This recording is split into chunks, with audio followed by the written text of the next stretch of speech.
Good day and welcome. Welcome to learning exercise 1.3.2. Here we will be looking at difference of two squares, which is another elementary topic. Appears a lot and you should know how to do it. Now if you go to our previous work we done under the previous units, finding products, should remember we simplified x plus 3, x minus 3, where the brackets look the same, the terms in the bracket, but one is positive and negative, and we multiply it out, got x squared minus 9. Now the expression x squared minus 9 is referred to as a difference of two squares. Reason being, difference of two squares first and foremost have two terms. They're always separated by a minus sign, and they always consist out of perfect squares like x squared 9, y squared 36. Right? So let's look at a few examples. Easier, 16, as you can see, you should know 4 times 4 is 16. X times x is x squared. There's a minus sign. 8 times 8, 64. And y times y is y squared. So therefore, this specific problem, difference of two squares. When we factorize, square root of 16 for square root of x squared, x. 4x and 4x. Negative and positive, because negative times positive gives a negative. Square root 64, 8. Square root y squared, y. So they have a 8y, they have a 8y, and I'm done factorizing. Go to second problem, 4p squared minus 81q4. Square root of 4, 2. Square root of p squared, p. So 2p times 2p would give me 4p squared. Negative, as I said, we require negative times a positive. Right? Hope you take note of that.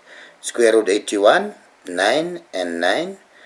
Q4, q squared and q squared. So minus 9 times positive 9 gives me minus 81. Q squared times q squared, q4. Right? X16 minus 100. There's perfect square. X8 times x8. The bases are the same. We add exponents. 8 plus 8 gives me 16. Negative 100 minus 10 times positive 10. So they're done factorizing. Right, we can extend difference of two squares to fractions. As you can see there, 1 over 36 x squared minus 1 over 25 y squared. So 36, 6 times 6. So you see 1 over 6 times 1 over 6. 1 times 1 is 1. 6 times 6 is 36. X squared, x times x. Right? Negative times positive. Right?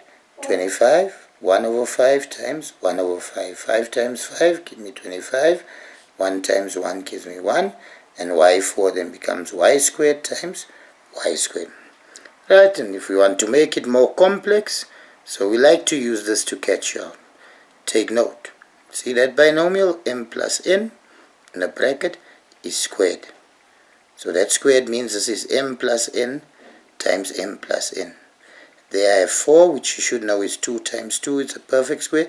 And again I have a binomial, x plus y all squared. Right? So you should note x plus y times x plus y is x plus y squared.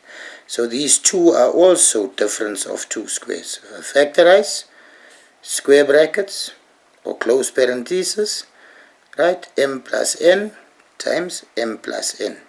Give me m plus n squared.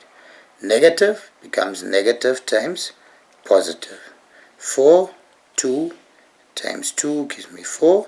And x plus y squared, x plus y times x plus y becomes x plus y squared. Question says simplify. We go further, remove the brackets, m plus n. Negative 2 times x, if I use the distributive law, comes minus 2x. Minus 2 times y becomes minus 2y. This side, m plus n. Positive 2 times x becomes positive 2x, and 2 times y become positive 2y. Right, so that's difference of two squares. And please now take note of the following. Right? Sometimes we can make it where you have to find difference of two squares twice. So here you see x4 minus 16. X squared times x squared gives me x4. 2 plus 2 is 4. Negative becomes positive times negative. 16 becomes 4 times 4. But you see now the second bracket I found, I have an x squared, which is x times x, and I have a 4 that's still 2 times 2. Very important, there's a minus sign in between.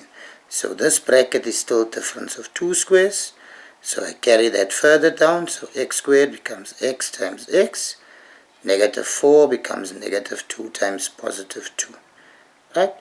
And very important, the sum of 2 squares, not the difference, but the sum. You can see there plus 4. This has no factors and cannot be factorized. So don't go factorize that further. We factorize difference, meaning minus sign. Hope you find the lesson informative and you are able to do all these problems in your homework and elementary test that follows. All the best. Continue working hard. Success is around the corner. God bless. Bye.